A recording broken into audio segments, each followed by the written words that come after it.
wanting the relationship you were used to being in doesn't mean you should go back.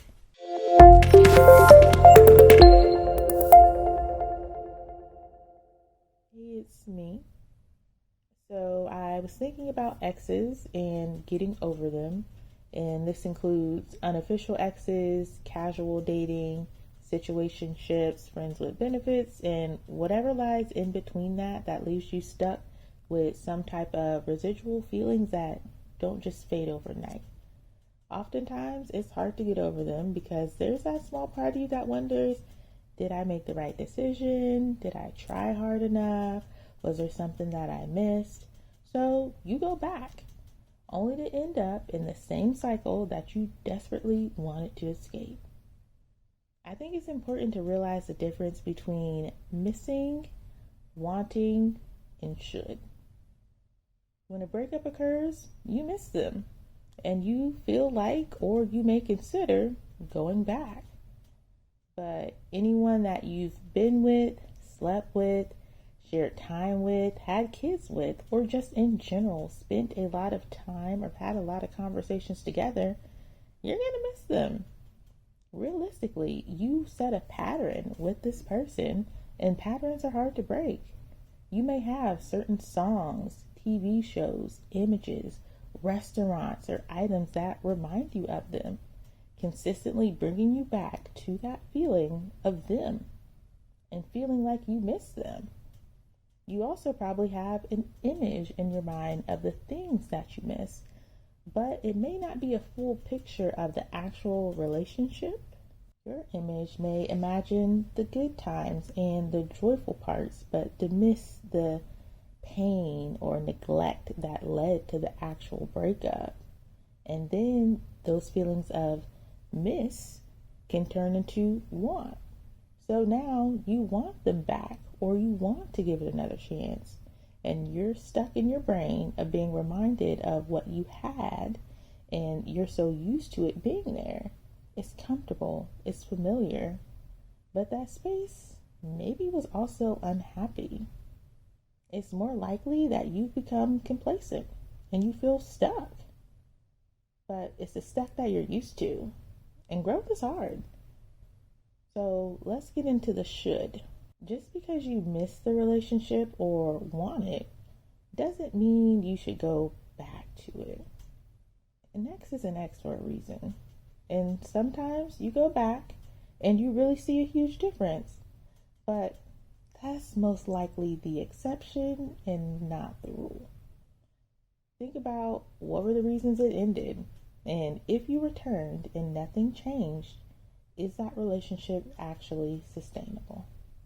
I think one of the hardest parts of getting over someone is nighttime and your off days.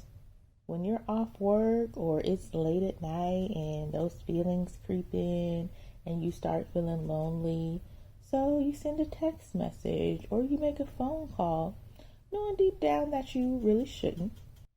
But we're human and we slip up and we may just want to fill that void of loneliness. But I missed you messages or what's up big head text are not going to enact change.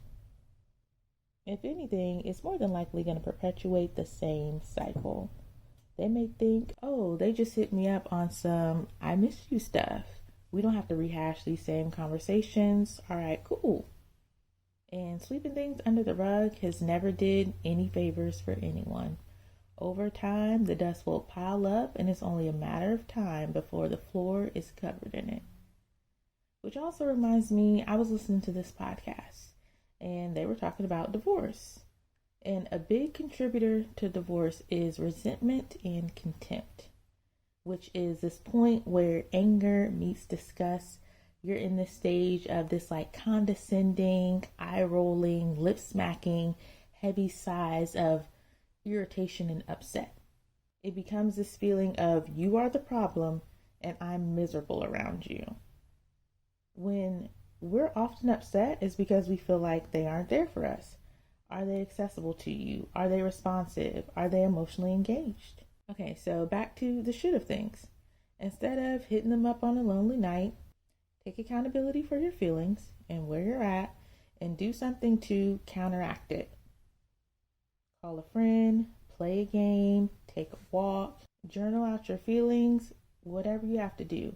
Something that has some level of interaction. So, watching TV, maybe not so great because you want to keep yourself busy in the sense of avoiding idle hands. So, maybe if that's cooking yourself a nice dinner, whatever works. Most of us have probably been here, and it's not easy, but choosing yourself over someone you know you don't need to be with is worth it. Take that time to evaluate the difference between the miss, the want, and the should. Missing someone doesn't mean you want to be together, or wanting the relationship you were used to being in doesn't mean you should go back. I was watching Married at First Sight, and one of the things that was said on there was one of the hardest parts of a breakup is letting go of the narrative. So, after it, you need to shift and think of what your new narrative would be. And for me, I just started thinking that we lose the belief too. Like, we lose the belief that there's someone better. So it's not easy to just let go cold turkey.